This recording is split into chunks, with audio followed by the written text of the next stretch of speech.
Y'all remember 2021 Pedri? He looked like a Tim Burton's character. He looked like one of those little zombies from the online game. Like, that boy looked tired. Give me that bobo. Give me that bobo. If that's the same Messi, he's looking at those fans like, yay! Because great competitors are fueled by competition. Like, next thing you know, there's gonna be a 15-year-old Ballon d'Or winner, a 10-year-old World Cup winner, and then a 5-year-old playing in the final of the Champions League. Next thing you know, sperm cells are gonna be setting up set pieces against the egg in the uterus. Like, it's just gonna get younger and younger and younger. Where do we draw the line? Hello! What's going on, y'all? It's your boy Elisha here, and welcome to another episode of Evergreen. This is the show for football fans, by football fans, and as always, whenever and wherever you're watching this, I hope you're feeling well, I hope you're feeling loved, and I hope you and your family are staying safe. This is episode 10. Yes, these 10 episodes in, and we're still going strong. We are back. Okay, the summer's over. I apologize. I've taken a little hiatus, you know what I'm saying, restructuring some things. It's been a very, very, very busy summer for your boy. We've been all over doing so much, but we're back here to talk evergreen topics in football, the topics that matter, the topics that live and will never die. The topic that we can talk about right now or in 2 years and it'll still be relevant. This is Evergreen. We got a very, very, very fun show for you guys today. I appreciate y'all for tapping in, whether you're watching on YouTube or listening on Spotify or Apple Podcasts, or whether you're watching on socials. Make sure you follow, make sure you subscribe, make sure you tap in on all platforms. I appreciate your presence. I appreciate you for being here with your boy today so we can have some footy conversations. Without further ado, let's get right to it. Injuries! First and foremost, we are talking about injuries in football, but not so much the injuries, but the cause or the supposed cause of a lot of injuries right now in football, because quite a few players have been complaining. Some of them, Kevin DeBruyne, Bernardo Silva, Jules Koundé, they've been complaining, right? Because there's a lot of players that are getting injured right now. There's a lot of players that are out. And one of the main reasons that fans, coaches like Pep Guardiola, like Mikel Arteta, like Ancelotti just recently came out and said, fans, coaches, players are attributing a lot of these injuries to too many games. The players are tired. Supposedly, the players are fatigued. They're playing way too many games. And I'm not going to lie, I'm not going to hold y'all. There might be something to it. So let's talk about it. Recently, Kevin DeBruyne came out and said, the real problem will emerge next year. There will be only 3 weeks between the Club World Cup final and the first PL match. So we have 3 weeks to rest and prepare for another 80 matches. UEFA and FIFA keep adding extra matches. We can raise concerns, but they don't care. Money talks. Now, whenever you hear that, you're like, oh, snap. Oh, snap, it's trouble in paradise. De Bruyne is out here calling out the teams. They're calling out the federations, calling out FIFA directly. Like, yeah, I want that smoke. Y'all are overworking us. Y'all overworking us. We're doing too much right now. This is like, I feel like he feels like a donkey. He's got too much on his back. Now, when you hear this also, there's a lot of discourse online. There's a lot of conversations. A lot of fans are saying, you know, as we always hear, oh, you're making all this money, you're making millions of dollars. Why are you complaining? Just shut up and do what you got to do. Get on the pitch and entertain us. Dance for us, boy, dance. And obviously, that's not the both cases. I could see the point on both sides. You know, I could see why players could say, yo, we're tired. We're tired because right now there are a lot of games. Footballers have been playing a lot of games. Like, FIFA constantly is adding competition after competition after competition, matches after matches after matches. I mean, 2020, y'all remember 2021 Pedri? He looked like a Tim Burton's character. He looked like one of those little zombies from the online game. Like, that boy looked tired. He looked like a human cactus, dried out, exhausted. Like, there was no life in that boy by the end. By the time he made it to the Euros, he was gassed out. He was done. At 19 years old, he played 68 matches in one season. And in the following year, he only played 29 matches because he was just getting injured so much.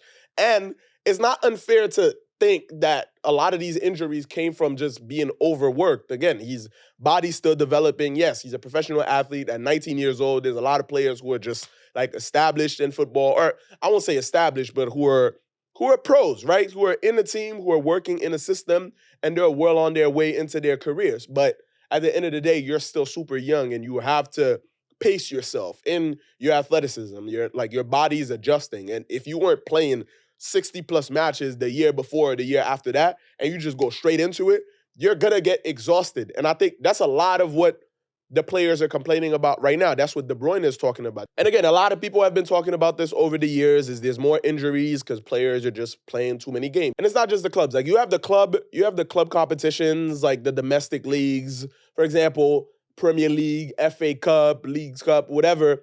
And then you have the Champions League and Europa League. And then they go, and then some of these players go into international break and they play international friendlies, World Cup qualifiers, qualifying for like the Euros or AFCON or Copa America or the Gold Cup. And then you have and then you have World Cup qualifiers and friendlies, and then you have preseason matches and tours.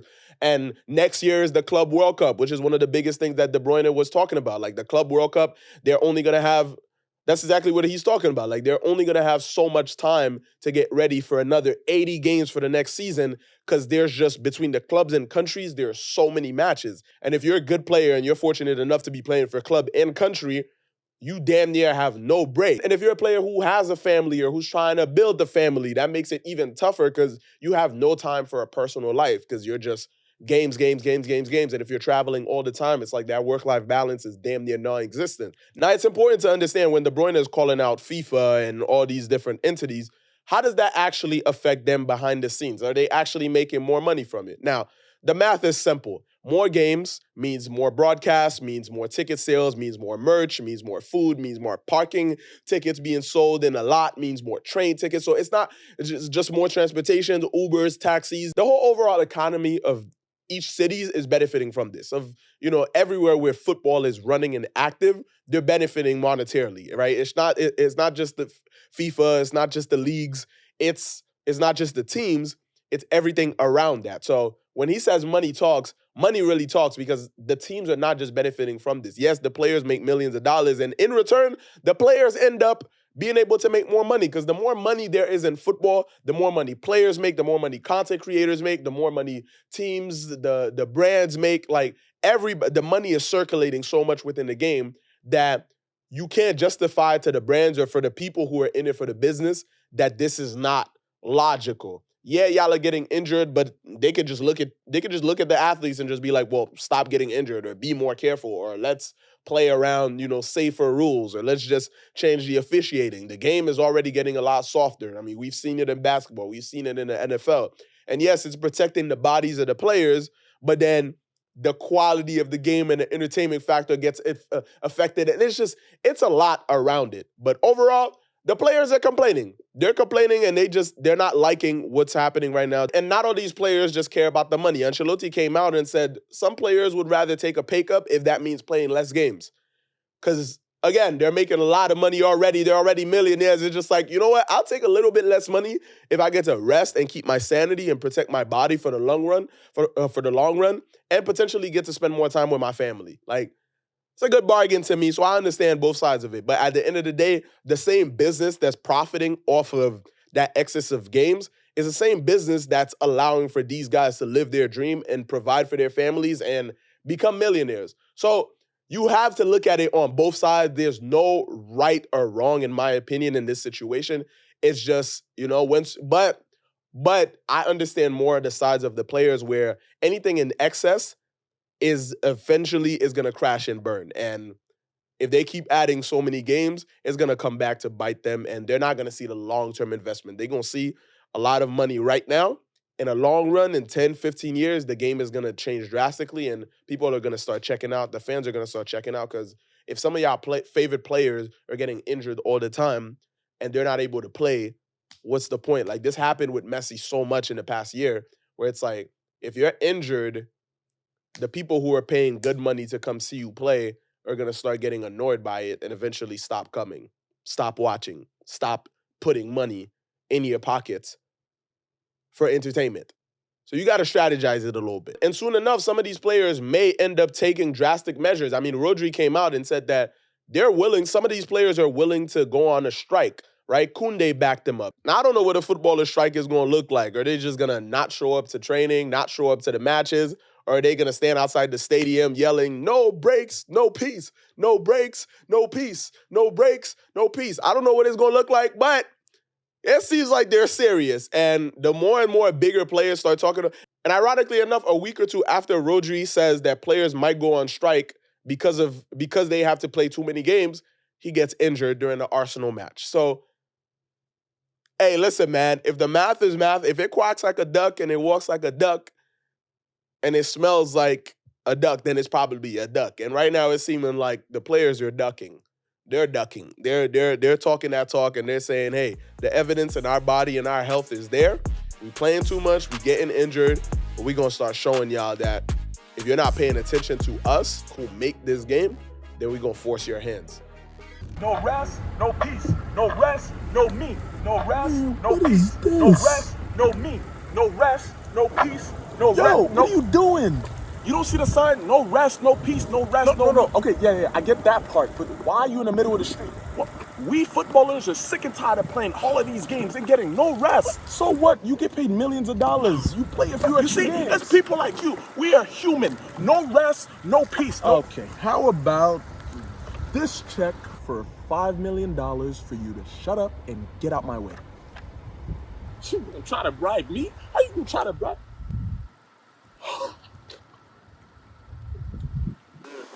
Thank you.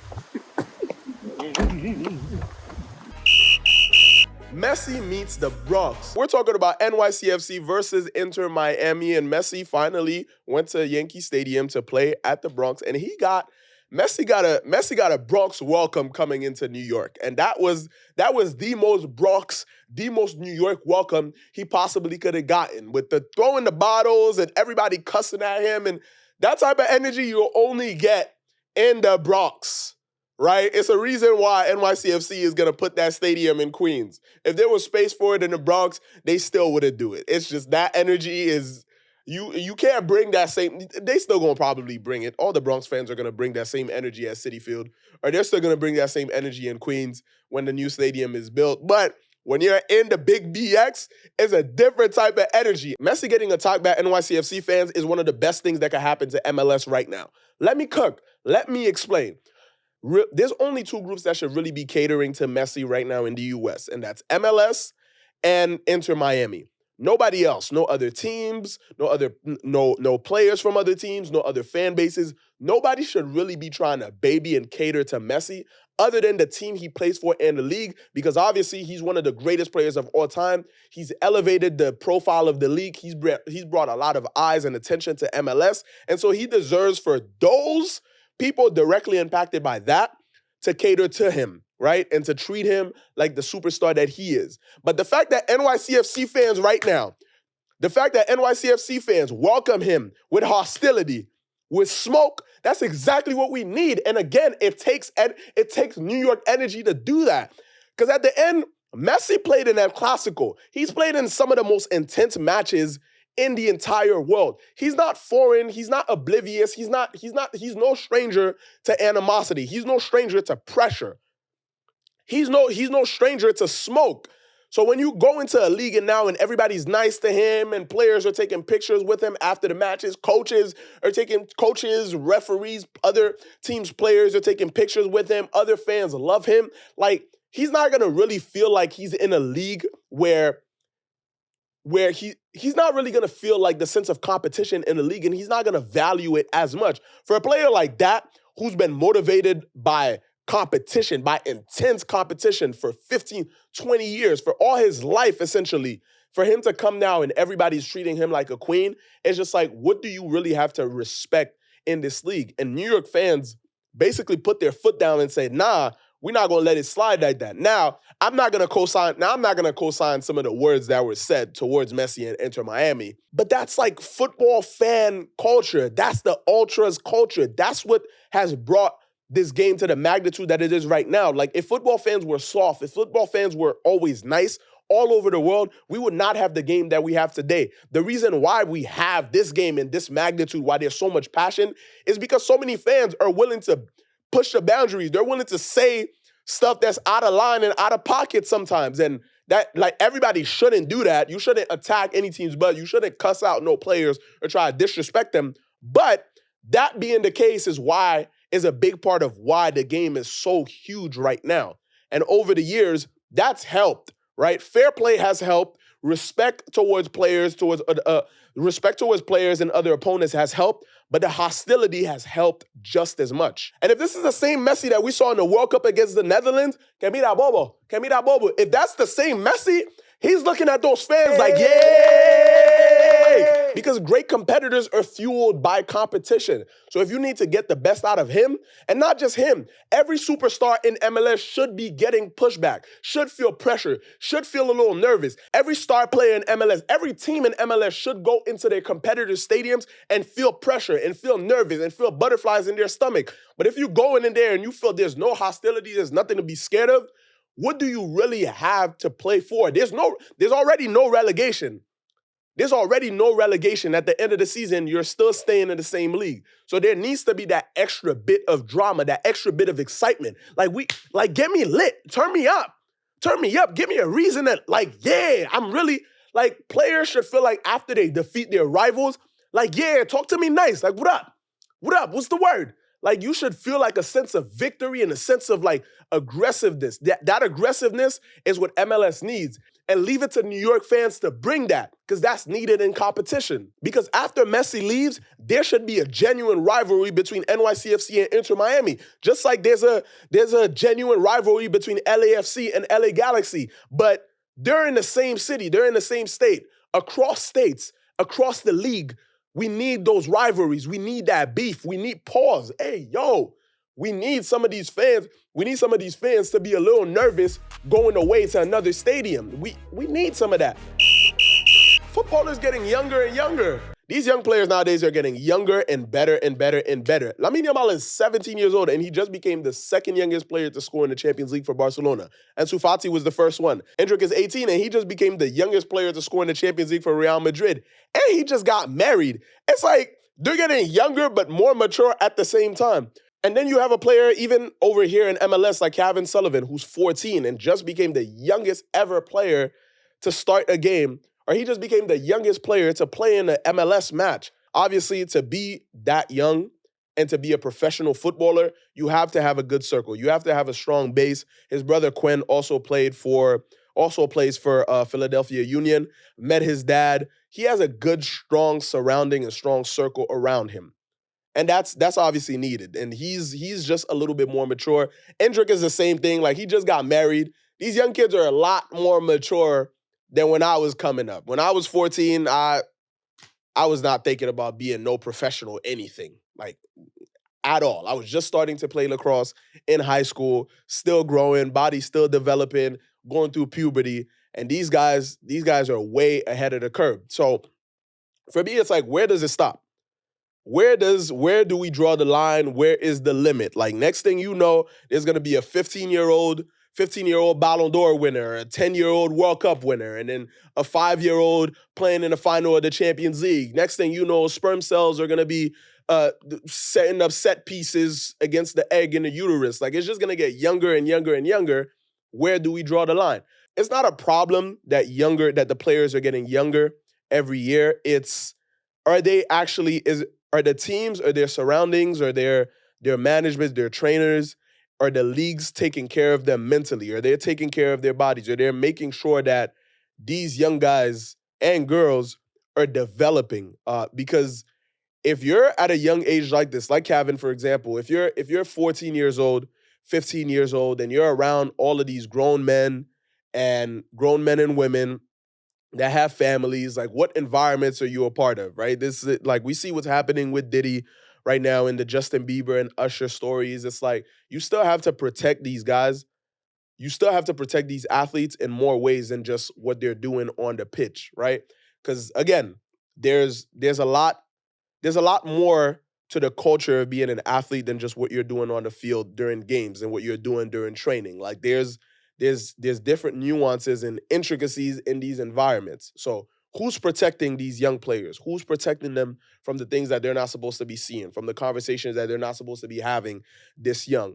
And I think that if you're capable, right, because I'm talking about this, I wasn't able to be an athlete at that age, or a professional athlete, because some of you watching were not able to do that, doesn't mean that they can't physically. Because you can physically, that's only a part of the struggle. That's only a part of all the work that you have to do to become a professional. You can be able-bodied, but everything else around is still a little more fragile and sensitive because you're still a developing human. This is why we see players, so many players who become depressed, who go through a lot of mental health struggles, because once they're not able to play the game anymore, they don't know who they are. They don't know what to do with themselves. They don't have an identity outside of that. And so it's important, and we're going to talk a little bit later on about players who are getting into more than just football, but the development of these young guys is super, super important. Now, again, it's what they do on their personal time, especially like Endrick getting married is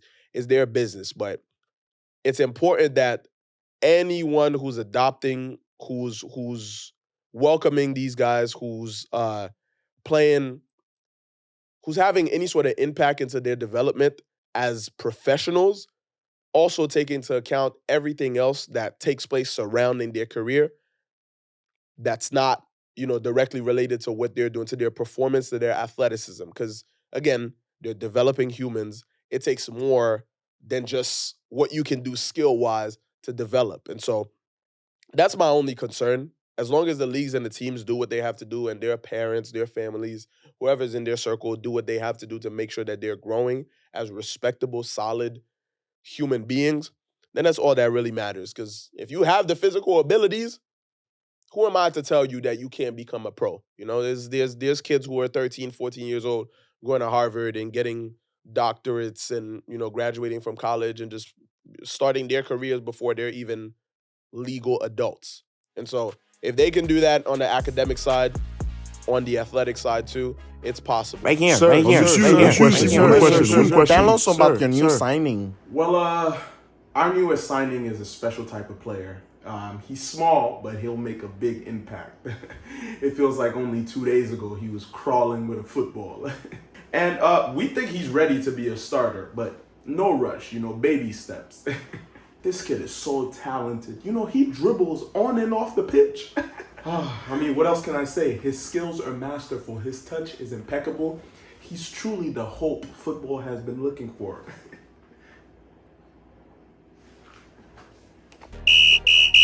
Athletes don't just want to be athletes anymore. And speaking of which, and this is not to be misconstrued as a bad thing, athletes not wanting to just be athletes, or footballers not wanting to just play football anymore, is a good thing. I know that more recently, Neymar, and not so much recently, but over the course of his career, players like Neymar has got a lot of criticism for this, for not just focusing on football, for being into lifestyle, into fashion, into so many other things, and dibbling and dabbling into music and gaming. And now we're seeing a lot more athletes getting into this. We're seeing basketball players, football players. Like, look at the Kelsey brothers have a whole podcast, and you have athletes of all genres doing more outside of just the sports that they're playing. Like, you have footballers like Leao, Memphis Depay, like Moise Keane. You have D-Day, whose identity we still don't know. And they're rapping. Like, they genuinely have music out. And they could be musicians. They could be rappers outside of just football. They have other things going on for themselves. Like, you have Ronaldo just started a YouTube channel, and now he's genuinely competing with Mr. Beast and projecting to pass him as the highest subscribed YouTuber on earth. And so you have these guys who are now knowing, who are recognizing that they have to be a little more multifaceted, because once they end their careers, a lot of footballers are lost. Like, they don't know what to do with themselves. They don't know where to go. They don't know who to speak to. And they'll either blow all their money, or they'll just end up being super bored and then get in trouble for X, Y, and Z. And this is where, like, I think genuinely having other hobbies and other interests while you're playing helps you to transition after your career is over, and it helps you to move forward, and you can be a family man. You can be a genuine friend outside of just your teammates. Like, you can have a life if you learn that, there's more to myself, there's more to my being, there's more to my identity and my existence than just football, right? You're not just a footballer and that's it. You weren't born to just play football and exist, eat, sleep, and that's your life. And I think it's good that a lot of these guys are taking interest in more than just what's happening on the pitch. Like, even Owen Otasori, who fully left football. Like, he fully quit. Used to go to he used to play for Wolves, play for a little bit for the U.S. men's national team, even played in Belgium for Club Brugge, and then completely left football to focus on fashion, to focus on starting his brand Carsico, which is doing super well. Obviously, he's passionate about fashion enough to leave a professional career at such a young age. He was like 21, leaving a professional career in football, which is already so difficult to achieve.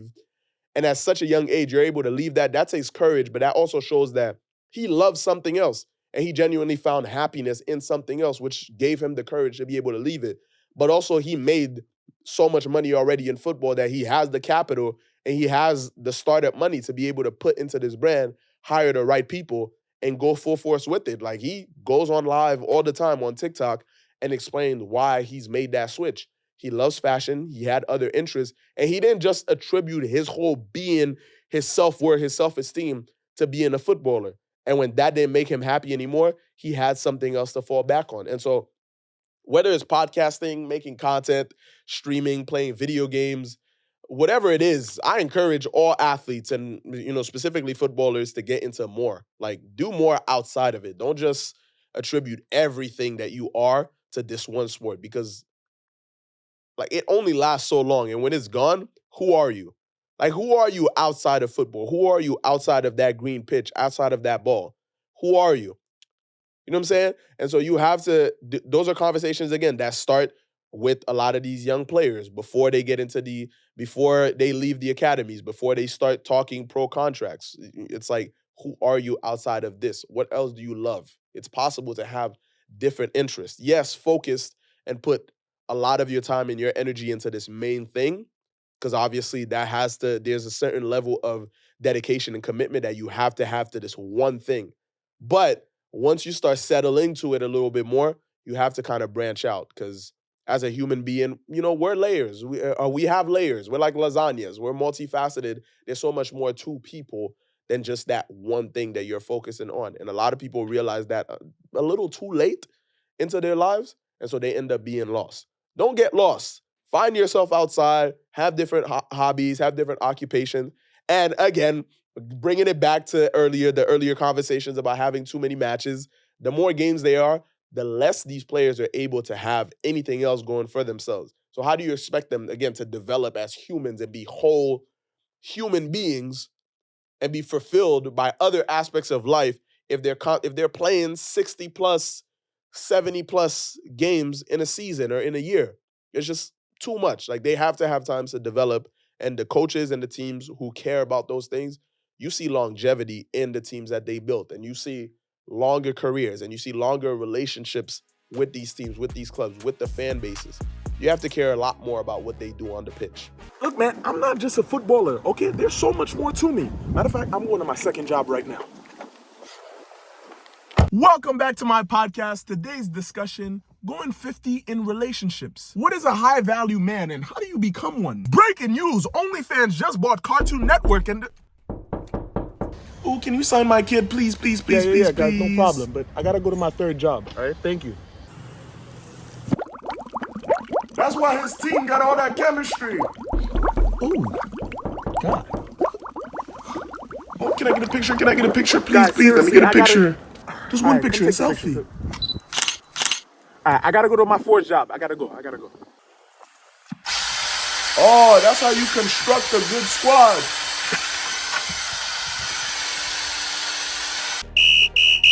Bubble soccer. Now, as you know, as part of Evergreen, we don't just sit in a studio and talk about the game. We go outside and experience football in many ways, in more ways than one. And this time, I took some football creators to the most beautiful pitch in New York City, Brooklyn Bridge Park, Pier 5, my boy Aymen, Alfardi, Theo, to play bubble soccer. Now, if you don't know what bubble soccer is, it's soccer. It's footy with wrapped around a big ass bubble, and you gotta bump into each other and survive. It's super uncomfortable, but it's super fun at the same time. Just take a look. Yo! What up, y'all? So I'm here with my boy Aymen. Introduce yourself. You know what I'm saying? Where we at? We got Pier 5, You see the NYC, the best field in the world. You see the views. Hands down. The Ain't best. nobody doing it better than right here. Yes, sir. And what we doing today? We doing big challenges. Big challenges. Big bubble challenges. You know what I'm saying? You know what I'm saying? Yeah. Yeah, all that. So right Fake now, challenge. we about to do 3 challenges. The very first one is gonna be a 1v1, and this I ain't man, gonna lie, who you got your money on? he knows a little something about 1v1. Check me out, top baller. Yes, sir. The second challenge is gonna be a PK challenge. One of us in goal, the other one kicking. Y'all know how that works. I'm saving everything. No, he's not. Everything. Everything. Y'all see what I do in goal.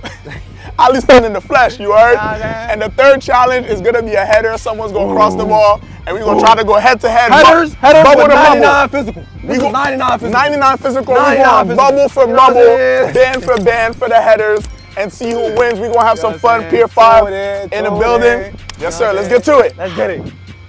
For this round, we'll each be getting 3 chances, and every time we score, we get a point. In goal is Al-Fardi.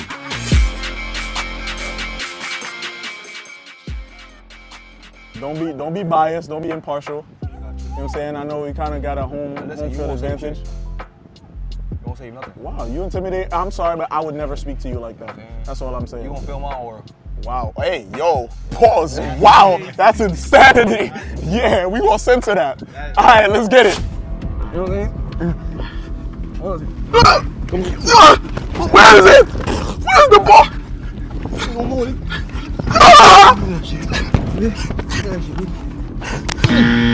No! No! Second try. I'm rushing.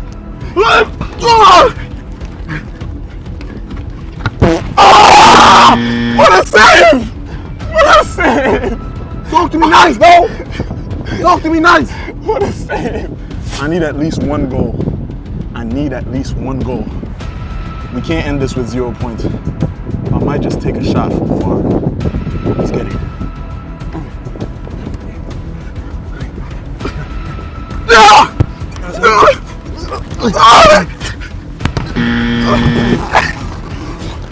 Three tries, 0 goals.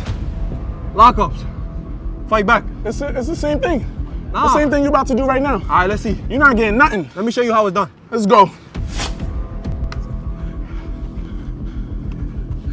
Okay, come here.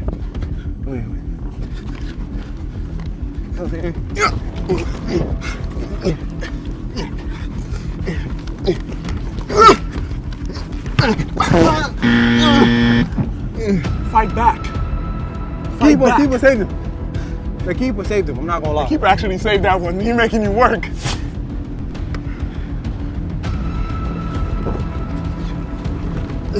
Hey! I got it. Yo! I got one more shot. Hey! One more shot. You tried to get it over me. You disrespectful. Come on.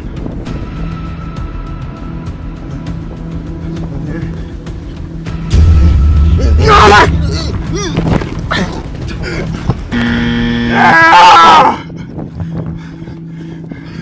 It's going to sudden death. Wait, what he said? 3 tries, 0 goals. Well, you got lucky. I got lucky? You got lucky. Tiebreaker. Sudden death. Sudden death. He gotta do better. He gotta do better.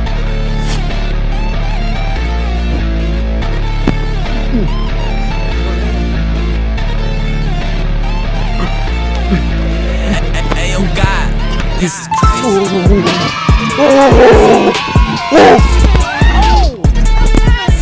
We need some milk. Tired? Oh! You know what I'm saying? I got tired. Moving around with this is a lot harder than it looks. What did I say? I don't remember what you said. I have short-term memory loss. Yo, we gonna do a little, you know what I'm saying, rewind. Round 1. Little rewind, show a little clip. Watch, I'm at the top. Kind of. No, editors do not. Watch, I'm at the top. Kind of. You know what I'm saying? I told y'all don't rewind. You listen. Round 1 goes to Aymen. He got. I got it. You know what I'm saying? I got it. No. Listen. Round 2 I'm is taking gonna that be. It's personal. gonna be a PK kicks. So right now it's really gonna be. Taking that personal. It's really gonna be for the keeper to. You're not saving nothing. If you want to see the rest of the challenges, the full video will be uploaded on Goal at 10 a.m. Eastern tomorrow. Now let's get back to the show. And now, to give you, cousins, a chance to speak your mind, to say your piece, to ask questions with the Evergreen questions of the week. You ask At MKC Swad 3516, my God, says, who is winning the new Champions League? First of all, the new Champions League format, there's been a lot around what is it, how does it work? A lot of people are confused by the new format. Big shout out to Genius. I did a shoot with Genius actually explaining. Shout out to the Champions League, UEFA, Paramount Plus. We did a shoot with Genius in collaboration to explain the new Champions League format, to explain the intersection between football and music also. So that was super, super dope. A huge moment for me personally. So definitely check that out. I'm going to link it below. But I explained the whole new format. So for those of you who don't understand, you can head over there and yeah, you'll get a lot more clarity. But in this new Champions League, I don't know, man. As a Barca fan, it's a little tough. It's a little tough right now because I don't know that Barca can actually win it. I'm still saying Real Madrid, who are the favorites. Man City, they still have a pretty good team. I don't know if Man City are able to do it without Rodri, especially since it's just announced that he's going to be out for the rest of the season. Even if he does recover and come back, he's not coming back the same player after that long of an injury. I could see Bayern. I could see Harry Kane finally breaking a curse and winning the Champions League. Really could be a very predictable Champions League, but also a lot of those big teams who are favorites could get knocked out early from this new format, from the early elimination. If anything, my pick, if not Barca, my pick to win the Champions League this year has to be Bayer Leverkusen, especially after the run that they had last year. Now getting into the Champions League, Xavi Alonso is still here. A lot of the same players are still here.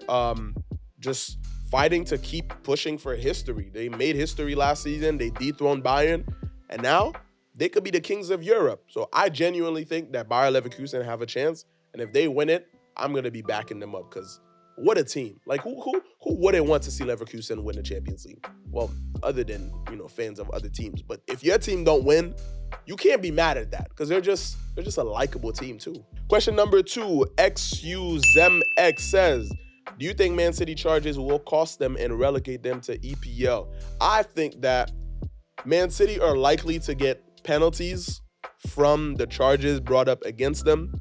However, I don't think they're going to get relegated. I really don't think in this era, in this day and age, this is not like this. I don't know. I think we're going to get GTA 6 before Man City get relegated in the Premier League. I just don't see it happening. I really think that they're going to get some points deducted or some financial deductions and penalties brought up against them that they're going to have to pay. But I really don't see Man City getting relegated is a stretch. Like, that's just not going to happen. It wouldn't be good for the Premier League. It wouldn't be good for the Champions League, for UEFA. There's just too many things at place behind the scenes that Man City brings so much value to for them to genuinely have full justice to that extent brought up against them. I don't see it happening. Could it? Of course, anything can happen. But realistically, y'all really see Man City getting relegated for this? Absolutely not. Final question. How do you feel, Leem2250, shout out Leem2250 says, how do you feel about Barca under Flick right now? I'm loving it. Again, I went into the season with no expectation for Barca. It's just like new manager. Some of our players are coming back right now. Ter Stegen is injured, but obviously he started the season fine.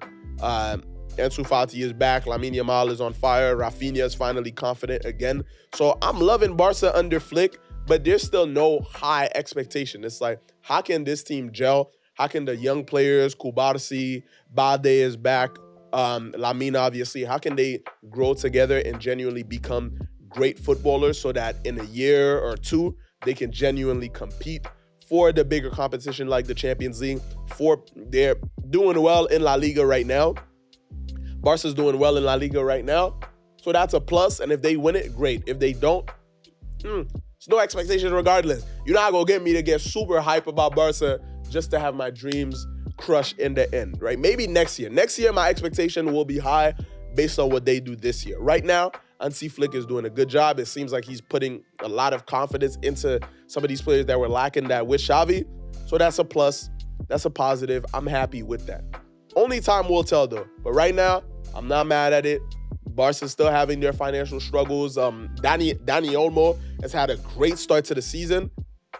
You can't really complain. We're doing well, right? That loss in the Champions League we'll leave that in the past. That was a little hiccup. Going down 10 men in the beginning of the match, a little too close to home. PTSD from the last match of Champions League last season. But right now, Barca's doing good. So we just got to watch and see.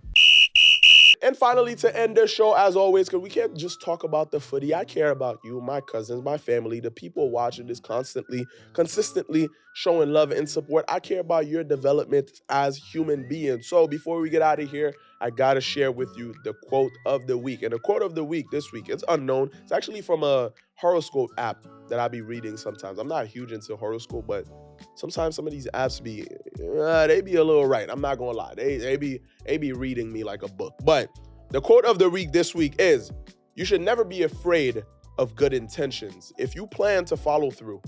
If the actions that follow are also pure and noble, you can't fail. You should never be afraid of good intentions if you plan to follow through. If the actions that follow are pure and noble, you can't fail. Essentially, practice what you preach. If your intentions, if internally you know that you want to do good, you know, and you're in your mind, in your heart, in your soul, you have good intentions. You want, you genuinely care about doing the right thing, whether it's for yourself or others around you, and you care about making sure that you're protecting your peace, you're protecting others' peace and their safety and their well-being, and in your heart you truly believe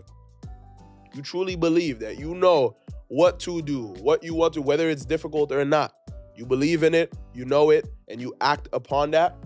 Don't be afraid to do so. And again, sometimes it's difficult. It's hard to be consistent in having good intentions and also following that up with actions. But at the end of the day, at the end of your life, you want to look back and say that you were as consistent, as diligent as possible in following through with that, right? Your intentions were good and your actions match with that. If you say you're going to exercise and you're going to eat well, you're going to take care of your health, and you go to McDonald's, and then when your trainer calls you, you put your phone on D&D and you block them, you throw your phone in the water in a river somewhere, your actions are not matching that. So you want to make sure that you're setting out good intentions and you're following through with them. That goes for yourself, that goes for the people around you, that goes for the work you do, your friendship, family, relationships, all of that. So make sure that y'all are taking care of your soul, of your spirit, by having those good intentions internally, but putting them out into good actions externally. I love y'all. I appreciate y'all for tuning in. As always, I've been your boy, Elisha.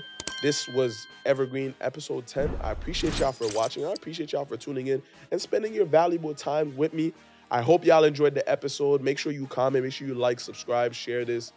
Again, whether you're watching on YouTube or listening on Spotify or Apple Podcasts, I love y'all. I appreciate y'all. And I'll see y'all on the next one. Peace. And that is a wrap.